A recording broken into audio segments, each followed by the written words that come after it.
Hey everyone, today I'm going to teach you how to find declined meetings in Outlook. So let's get started with this quick tutorial. First, open your Microsoft Outlook app on your computer. Once it launches, log into your account so that all your emails and calendar events can load properly. This step is important because you need to be fully signed in to access your calendar and view meeting details. Wait for everything to sync up before moving forward. Once your email has loaded and you can see your inbox, direct your attention to the bottom left corner of your screen. This is where you'll find your navigation menu with different sections of Outlook. Look for the calendar icon down there and click on it. This will switch your view from your email inbox to your calendar, where all your scheduled meetings and appointments are displayed. Now that your calendar menu has opened, you'll see all your upcoming and past meetings laid out on the screen. Take a moment to locate the specific meeting you want to check for declined attendees. This could be any meeting you've organized where you need to see who responded and how they responded.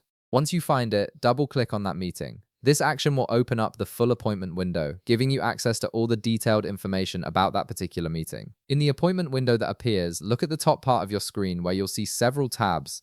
Navigate to the Tracking tab and click on it. This tab is specifically designed to show you detailed information about attendee responses, and it's the key to finding out who declined your meeting. It's a simple click, but it reveals all the information you need about how people responded to your invitation. Once you're in the Tracking tab, you'll see a complete list of all the attendees you invited to the meeting. Next to each name, you'll notice their response status.